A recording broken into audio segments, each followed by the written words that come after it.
Ok, maintenant ça devrait être bon. Ok, maintenant ça devrait. Ok, ça marche. Bon. Yes, vous allez bien, tout le monde, les followers de All School, vous allez bien. Hop, une minute, je vais commencer, mais je dois changer un truc.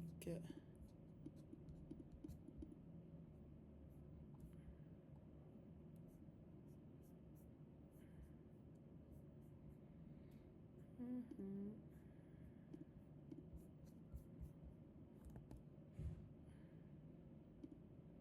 Hop, why I can't change the title of stream. Ok, bon.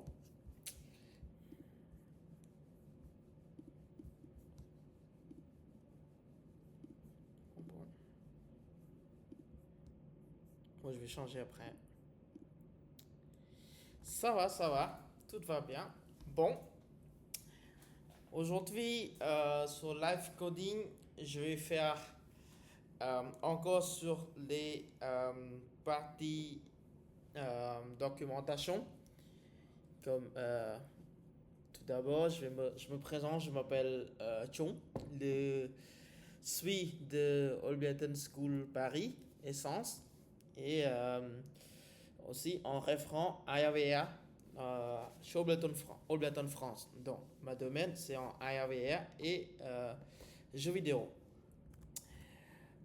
Et aujourd'hui, je vais encore parler de euh, qu'est-ce que c'est le GDD, pourquoi le GDD est-il important pour les développeurs jeux vidéo et ARVA.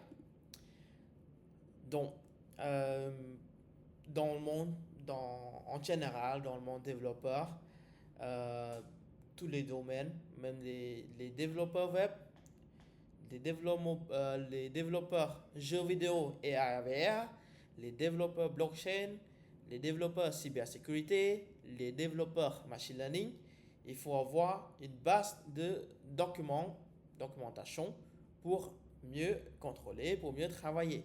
Donc,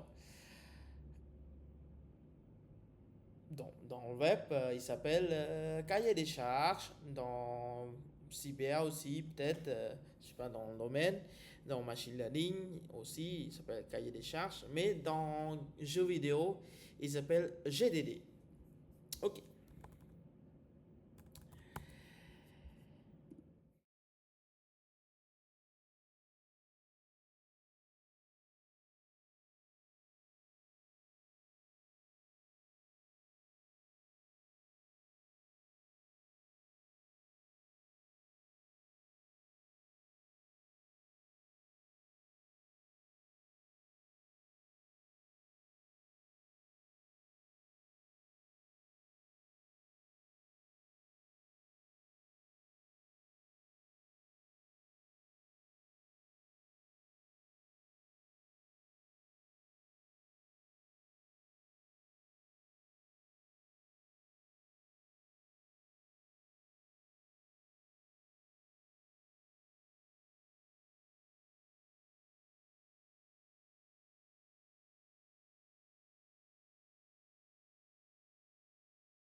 Désolé. Désolé. Sorry. Sorry. Just, j'ai changé des petits thèmes de plateforme streaming dont je sais pas tester son. Désolé. Donc je vais reparler. Aujourd'hui, on va parler d'un outil essentiel pour tous les développeurs de jeux vidéo, surtout ARVA. Donc, il s'appelle le Game Design Document, le GDD. Donc, ce document, ça peut sembler scolaire, mais en réalité, c'est la colonne vertébrale d'un projet bien mené. Et qu'est-ce que c'est un GDD? C'est quoi un GDD? Pourquoi on a besoin d'un GDD? Donc, le GDD, c'est le plan détaillé de votre jeu. Donc, il contient tout. Les histoires, les personnages, les mécaniques, les menus, les niveaux, etc. Comme dans un plan d'architecte. Donc, sans lui, chacun imagine un bâtiment différent. C'est ça. Et GDD, ça permet à organiser, guider, documenter et synchroniser l'équipe. Quand on va travailler dans une équipe de 10 personnes, on fait un jeu ou on fait une application AIA, par exemple. Si on ne fait pas GDD, chacun fait son côté, on n'a pas un document de base, donc chacun fait son côté. Le projet, ça peut être n'importe quoi, ça peut être pourri, ça peut être pas réussi. Parce que chacun, il n'y a pas un plan détaillé, un plan spécifique. Chacun, il n'y a pas un document de base. C'est pour ça, obligé de faire un GDD avant de développer. Ok. Pourquoi c'est vital? Pourquoi? Bon, les 4 points importants, ça réduit les malentendus, clarifie la vision du jeu, faciliter la production en équipe, sert de référent pour les tests et les mises à jour. Donc, le GDD évite les erreurs de communication. Si un graphiste et un dev n'ont pas la même vision du bouton joueur, on perd du temps. C'est ça.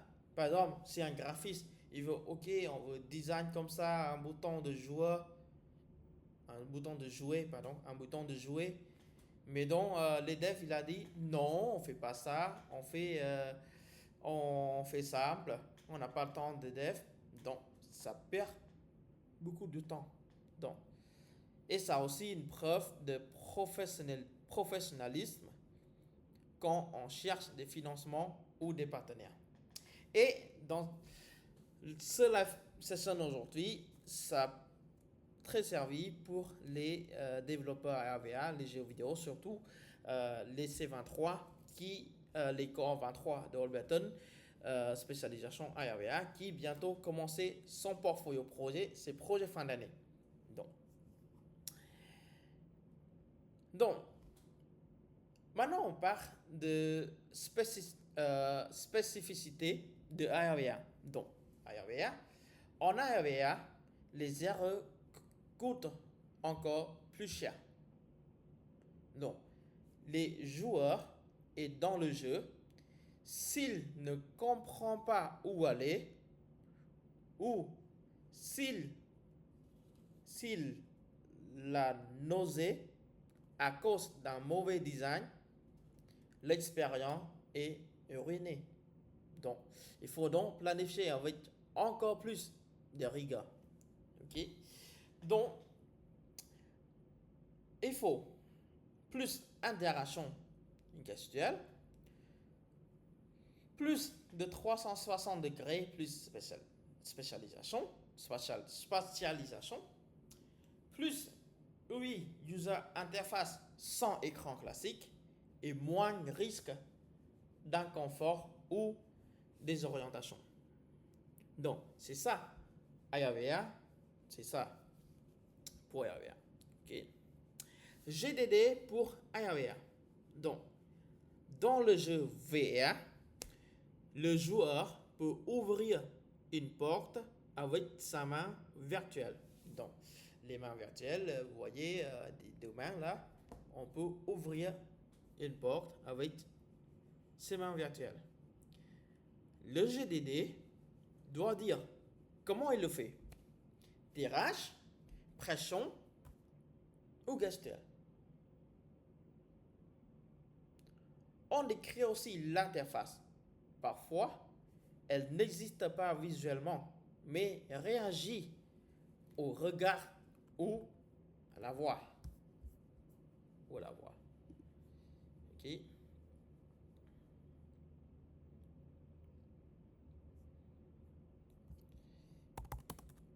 Ou à la voix. Donc,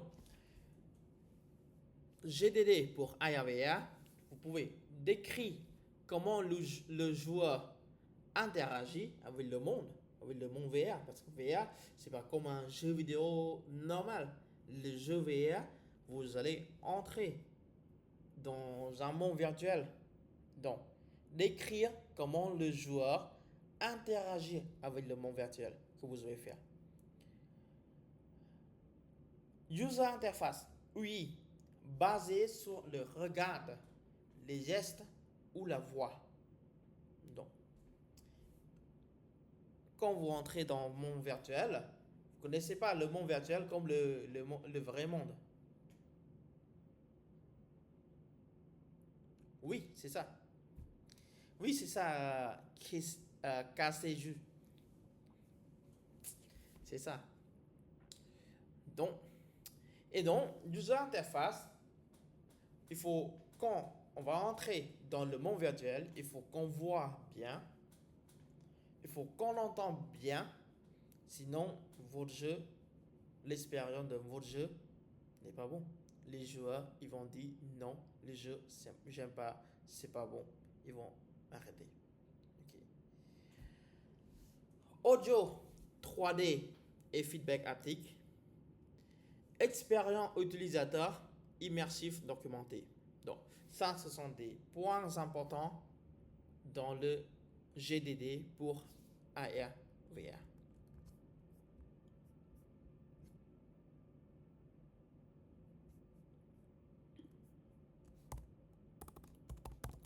Une minute, pardon.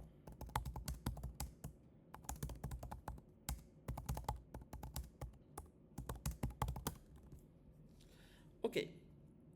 Donc, oh, sorry. Ok. Bon, structure un bon GDD AR/VR. Le premier point, c'est l'univers. Donc, les ambiances 3D. Il faut faire il faut écrire les bons univers. Imaginez quand vous êtes un joueur, comment vous voulez voir dans le monde virtuel, comment vous voulez voir dans ambiance 3D quand vous jouez ce jeu. Gameplay.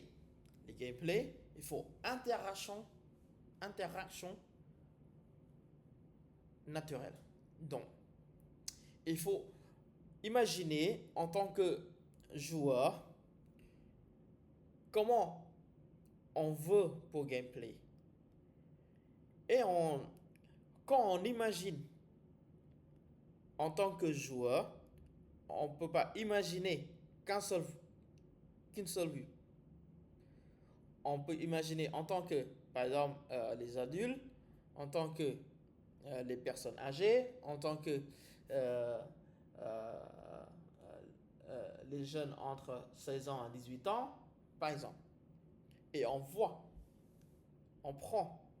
tout, imaginons, et on présume le gameplay.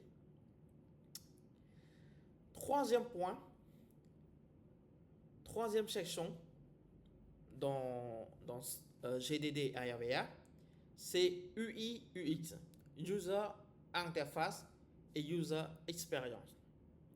Donc, sans HUD,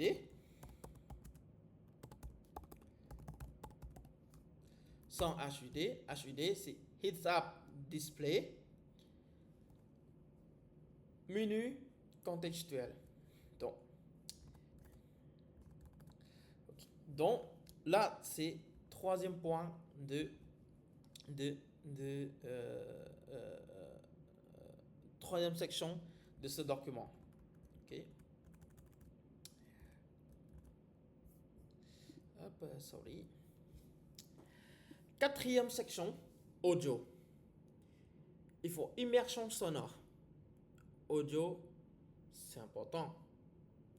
Quand on joue un jeu, ambiance de 3D, ambiance de monde, ambiance du gameplay et aussi ambiance d'audio, c'est important. Comment on choisit audio, comment on choisit les musiques de thème, comment on choisit les sound effects.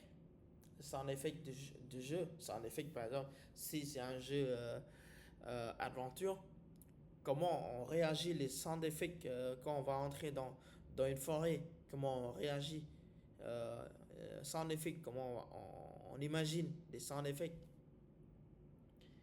Le cinquième, dernier point, accessibilité. Il faut confort, orientation. Ça c'est important, accessibilité. Il faut bien faire accessibilité, choisir bien des couleurs, choisir bien des... qu'on voit bien quand on va entrer dans le monde virtuel. Donc, c'est ça les structures d'un bon game design document pour ARVA. Si vous faites un projet sur ARVA. Okay. Et ici, si vous avez des questions, n'hésitez pas de me poser sur chat. Ok. Ok. Un exemple de game design development, game design document, scène exploration. Donc, voici un extrait type. Ce genre de scène doit être détaillé dans le GDD, Game Design Document. Que voit le joueur?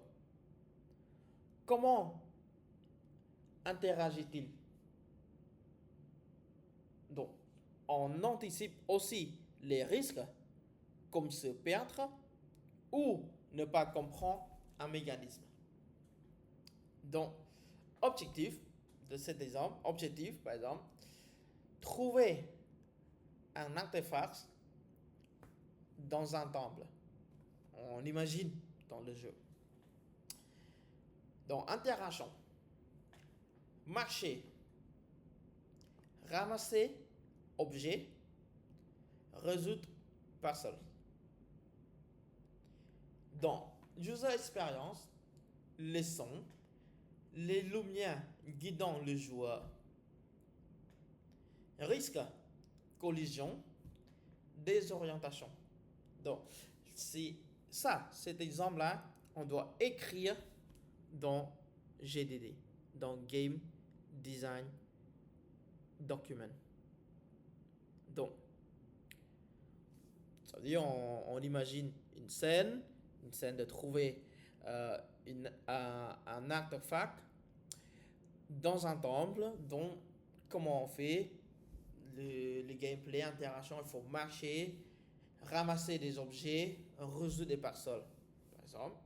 Donc, user experience, les sons, il doit être magnifique dans un temple, un peu les sons, les thèmes, musique, il faut un peu ambiance dans les temples, peut-être des instruments un peu de flûte, par exemple. Ok, les lumières guidantes, quand on est dans dans un temple, il n'y a pas, par exemple, si il n'y a pas trop soleil, il faut voir bien, il ne faut pas trop lumière. Donc, ça, pour guider les joueurs. Ok. Donc, ça, on imagine en tant que game design document, en tant que développeur, en tant qu'équipe. Il faut qu'on imagine tout ça, écrire une base sur un document. Ok.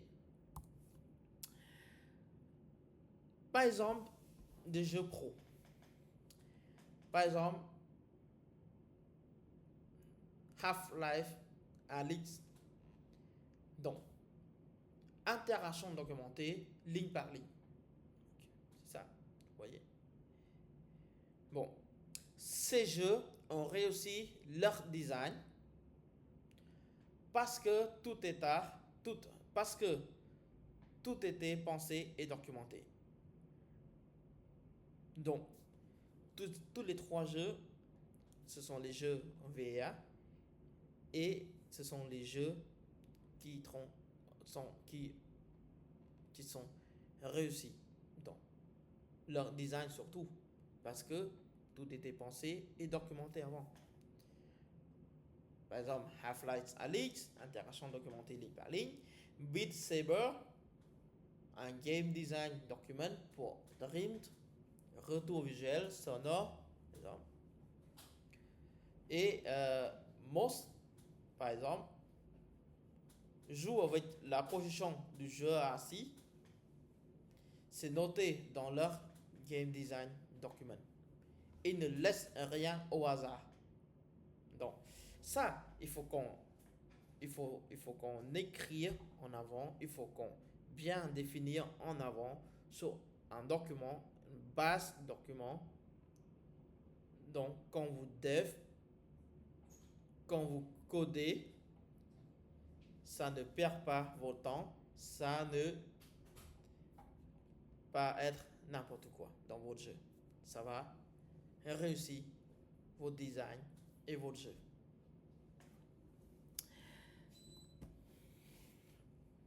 Exemple de template. Donc, bon, il y a des listes à plus. Donc, une page de garde, un résumé du jeu, un gameplay et mécanique, UI UX AR, audio feedback, test et accessibilité. Désolé, j'ai pas assez de temps de faire une vraie documentation de AR, mais je vais prendre un exemple, le GDD, Game Game Document Design ou Game Design Document. Ce que j'ai fait à l'ancien live, le live précédent que j'ai fait, et ici. Donc, il s'appelle Déjà Vu. Bon, vous voyez, les structures que j'ai fait pour moi, c'est un jeu que j'ai trouvé, idée, que j'ai pensé, réfléchi un peu, c'est quoi le jeu et tout. Et après, maintenant, j'ai défini comme un game design development document. Sorry. Donc, le pitch de jeu, première chose, le pitch de jeu, il faut écrire c'est quoi votre jeu. C'est quoi? Par exemple, GTA, c'est quoi le jeu GTA? Non, c'est un Grand Theft Auto.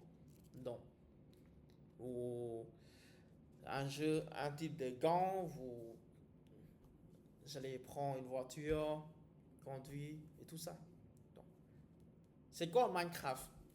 C'est un jeu un peu amusé, trouver des ressources, construire une maison, tuer des monstres. Donc, ce sont ça. Éviter les nuits, il faut dormir, tout, vous voyez? Ça, c'est Minecraft. C'est ça. Donc, par exemple, ce jeu, déjà vu, le pitch du jeu, c'est un jeu narratif où le joueur incarne un détective pris dans une boucle temporelle. Donc, là, c'est en général. Après, à chaque boucle, Il revisite une scène de crime où les détails changent subtilement. Donc, ça à chaque scène.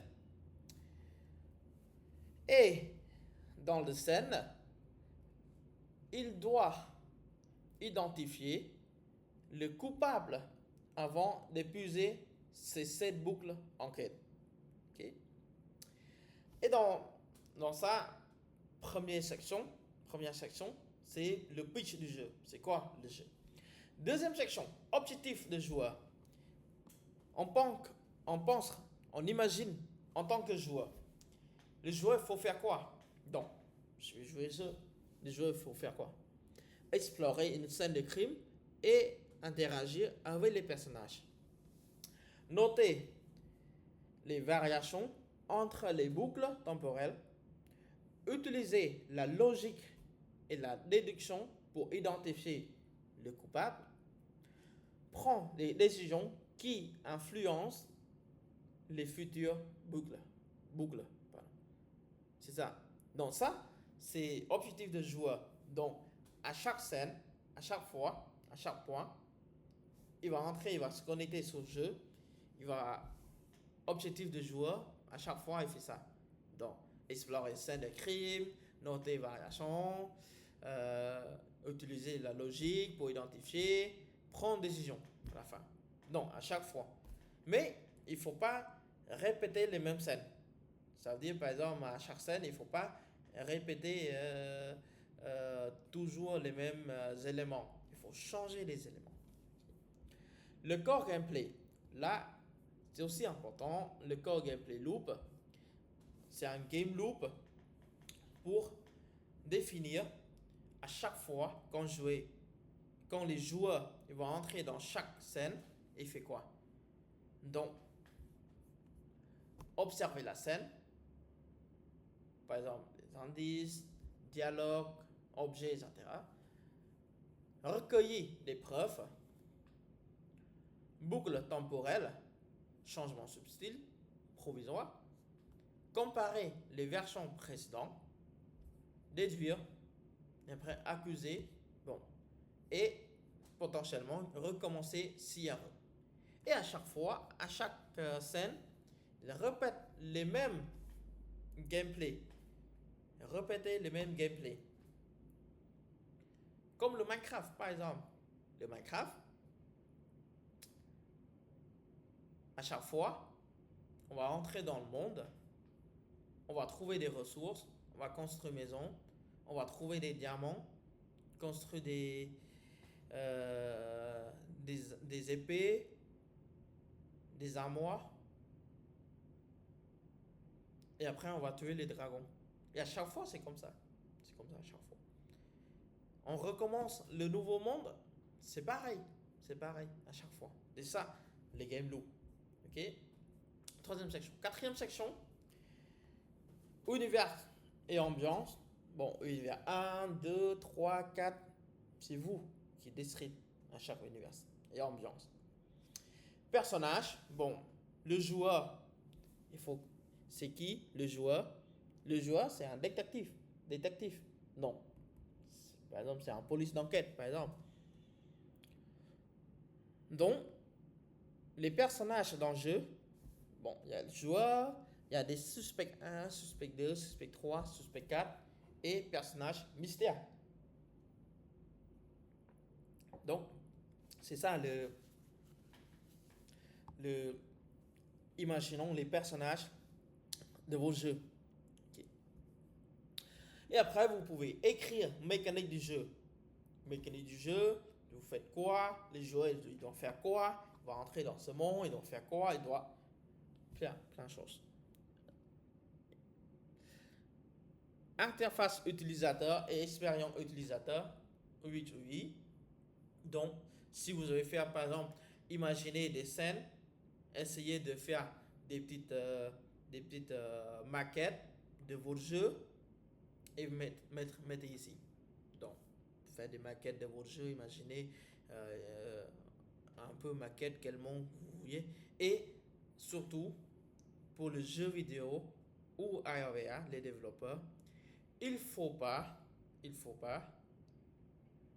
commencer de dev ou commencer de faire modèle 3D ou commencer en Unity ou Unreal Engine et tout, sans faire game design document, c'est sûr, mais sans faire des maquettes. Ça, c'est important. Parce que quand vous imaginez le monde de votre jeu, il faut vous écrire quelque part. Vous écrivez quelque part. Faire des maquettes, comment les joueurs vont entrer, des maquettes, le monde ça doit être comment, dans un temple, dans une maison, dans une ville, ou dans un pays, ou dans une forêt. Il faut faire des maquettes, tout ça. Quand les maquettes sont validées par votre équipe, si vous faites en équipe, commencez à mettre en place les modèles 3D. Design les modèles 3D. Donc, ça, c'est petit conseil si vous faites jeux vidéo ou AR. Les styles graphiques, vous pouvez mettre quel style graphique que vous voulez mettre. Ambiance sonore, ça c'est important pour les développeurs. Et donc ça, le dernier c'est pas très important, mais aussi c'est pas obligé, mais c'est un peu important pour les startups. Si vous faites une startup ou quand vous faites le jeu, succès, si vous voulez faire une startup, les plateformes que vous mettez, c'est quoi? Les plateformes sur Mac OS, sur Windows, sur mobile ou sur quoi? Et public cible. Quelle cible? Donc ça, si vous déployez votre jeu, ça c'est important. Le dernier point.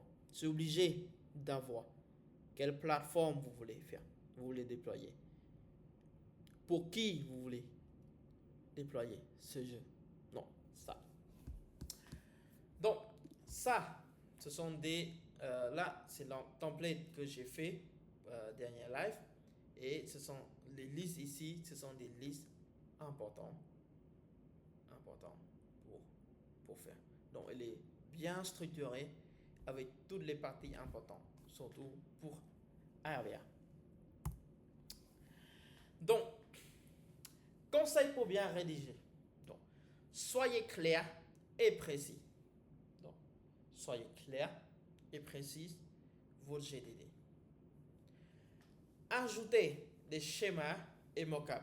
Dans les schémas de votre jeu, comme je vous montre tout à l'heure, les game loops, etc.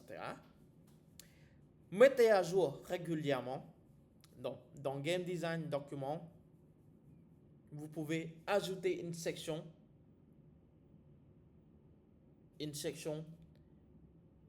de amélioration de votre projet.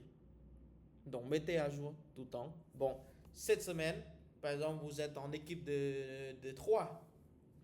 Cette semaine, moi, j'ai fait modèle 3D sur les parties personnages. Mon équipe A, il fait modèle 3D pour le monde. Troisième personne dans mon équipe, il s'appelle B. Bon, il fait par exemple le sound effect pour le jeu. Ok, par exemple, cette semaine. La semaine suivante, on a bien fait. Fin de semaine, on va écrire encore. Bon, cette semaine, fini personnage 1, en train de faire personnage 2. Bon, deuxième personne, toujours développer, faire un modèle 3D sur le monde, mais sur une scène, mais moitié, il a réussi moitié, il reste moitié à faire. Troisième personne, il a fini sans défect, il est en train de faire le thème musique terme de son terme de jeu. Donc ça, mettez à jour votre situation, votre amélioration de travail à chaque fois. Testez chaque interaction. Testez à chaque fois. Faire une maquette, faire une fonction, tester cette fonction. Par exemple, on va dans cette scène, le premier partie, le personnage tuer un grenouille par exemple. Tester les animations. Est-ce qu'il est bien clair, sans bug, il marche très bien. Tester 1000 fois. Tester 1000 fois pour bien clair que cette fonction, il marche bien. Cette interaction, il marche bien. Et pensez toujours expérience et technique de votre jeu, de votre projet. Bon, on arrive bientôt à la finie. Je parlais de ça parce que bientôt l'accord 23 de spécialisation IAVA de Alberton Franc, ils vont bientôt faire son projet portfolio. Et aussi pour l'accord C25 de fondamentaux, ils sont en train de faire leur projet portfolio. Et pour les étudiants Alberton, si vous avez des questions, n'hésitez pas à m'envoyer un message sur Slack. Okay. Si vous faites un jeu vidéo ou IAVA, n'hésitez pas. Je vous aide. Okay. Si vous avez des questions, c'est pas clair, c'est parti. Et si vous êtes bloqué quelque part. Okay. Bon.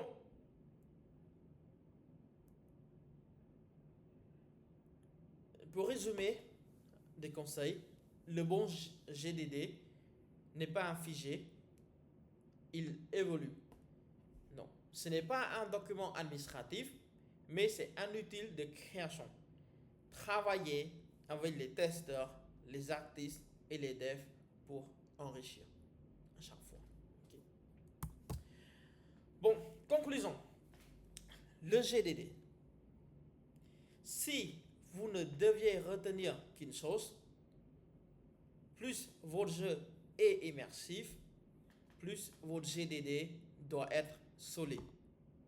Donc, c'est la base d'un projet réussi et c'est valable pour tous les développeurs, pas que les game designers. Faites attention parce que à chaque fois, quand j'ai demandé, c'était un étudiant ou mes étudiants ou des amis, j'ai demandé quand on fait jeu vidéo, quand on dev un jeu vidéo, tu fais quoi? Non, j'ai commencé, j'ouvre mon Unity et je dev, mais t'as pas fait ton GDD? Non, j'ai pas fait. Mais comment tu réagis? Comment tu imaginais ton projet, ton jeu, le monde? Il a dit, ah non, j'ai pas réagi, juste j'ai une idée, je vais faire comme ça. Et je lui dis, non, il faut pas faire comme ça. Quand tu as une idée, écrire sur une feuille, écrire sur le livre, écrire sur un document en ligne, Google Doc. Explorer, imaginer un peu le jeu. Et pour toi, c'est quoi le plus important entre ambiance 3D et... Le plus important pour IAVA, c'est ambiance 3D. Parce que c'est important. VR, c'est un monde virtuel. Donc, quand on va entrer dans le monde virtuel, on ne parle pas encore des les interactions, on parle de l'ambiance. Si l'ambiance, c'est pas bon, par exemple, je vais entrer dans un monde, par exemple dans une forêt, mais une forêt pourrie, comment je joue ce jeu? Tu vois, c'est ça. C'est l'ambiance 3D de ce jeu, c'est important. C'est plus important. Il faut penser à ambiance d'abord avant à chaque interaction. Okay. Et reviens sur ça. Donc, pour les développeurs, pour le design, il a dit, mon ami, il a dit, non, normalement, GDD, Game Design Document, c'est pour les designers, c'est pas pour nous les développeurs. Mais, si le développeur, il connaît pas le design, comment il va réussir ce jeu? Il faut qu'il pense, si toute seule, il faut qu'il pense tous les parties. Il pense en tant que designer, il pense en tant qu'artiste, il pense en tant que les joueurs. Ils pensent tout. Donc, si dans l'équipe, il faut comprendre c'est quoi le designer qu'il veut. Nous, en tant que développeurs, il faut parler avec les designers. OK, dans le document, on fait ça. Mais il faut fixer. Parce que le dev, c'est pas comme designer. Designer, on peut ajouter des trucs faciles parce que c'est pas dev, je design un truc. Mais le dev, c'est un peu compliqué. Donc, c'est pour ça, en tant que l'équipe, il faut bien parler entre eux. Bien définir, bien parler, faire le GDD avant de commencer à développer votre projet. Donc, en conclusion, le GDD est essentiel pour gagner du temps. Parce que par exemple, on ne fait pas GDD en dev. Après, le designer, il a dit non, c'est pas ça. On dev pas comme ça, on veut pas comme ça cette partie. Donc, ça, c'est ça. Ça, on perd du temps parce que on doit rechanger le truc. Réduire les bugs, ça veut dire on a déjà pensé les risques dans cette interaction, dans cette scène. Donc, on a identifié les risques d'abord. Donc, on a bien évité des bugs. Créer une vraie immersion. Ça, c'est important. Et collaborer efficacement avec votre équipe. Ça, c'est le GDD. C'est important, très, très important, le GDD, pour les développeurs jeux vidéo et les développeurs AR, VR. Bon, si vous avez des questions, n'hésitez pas à me poser ici. Je vous attends 1-2 minutes pour questions. Ok.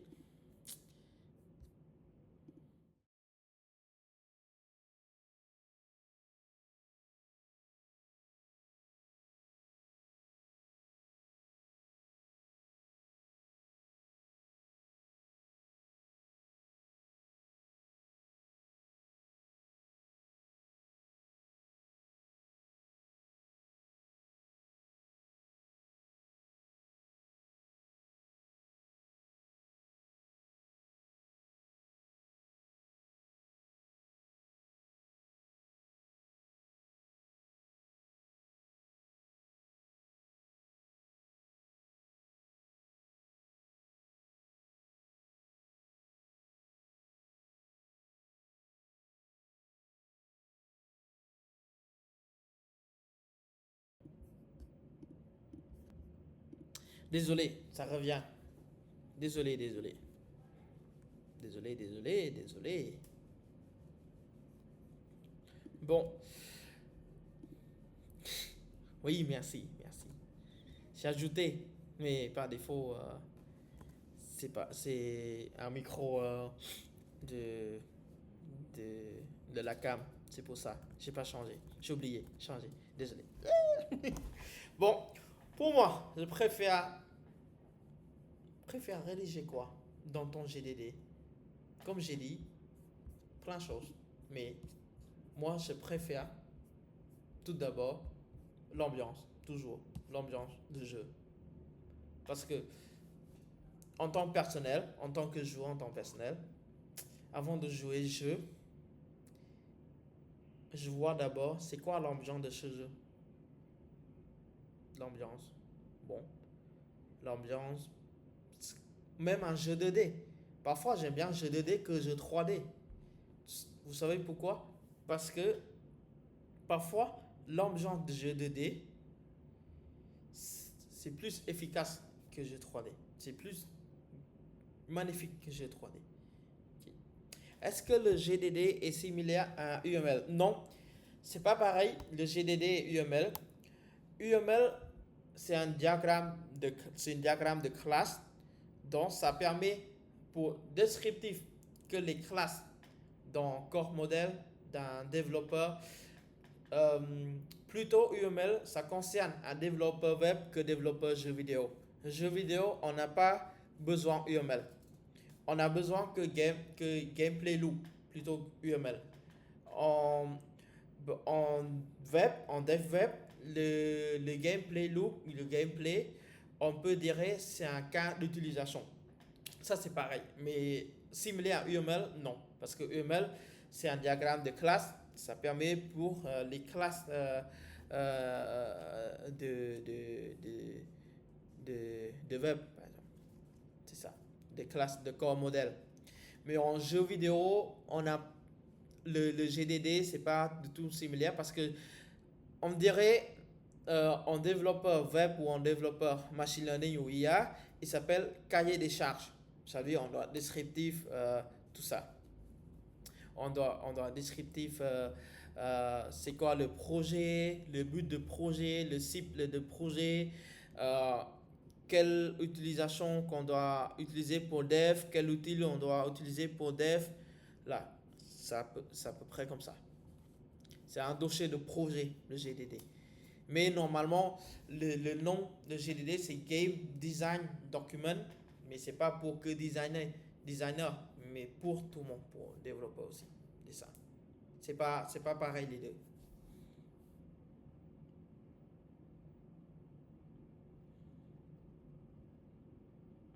Avec plaisir. Vous avez d'autres questions?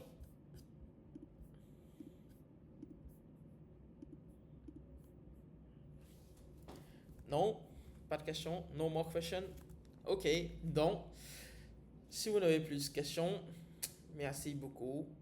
Ah, pourquoi choisir l'aspect ARVA? Pour moi, pourquoi choisir l'aspect ARVA? Ça dépend pour moi. En fait, c'est perso. Personnellement, il faut passion.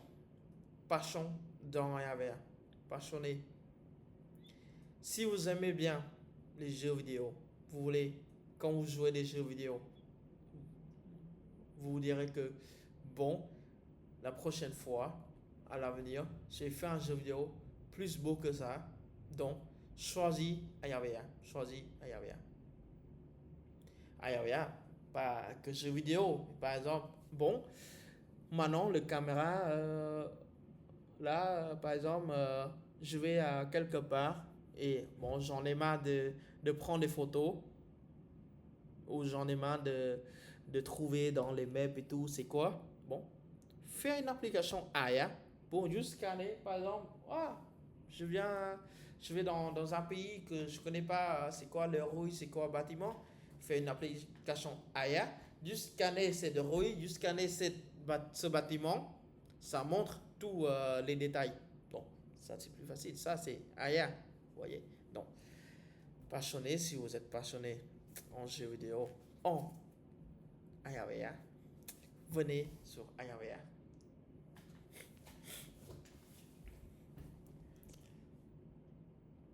Et en plus, développeur AIA n'utilise pas trop IA parce qu'on ne peut pas utiliser IA pour développer pour nous.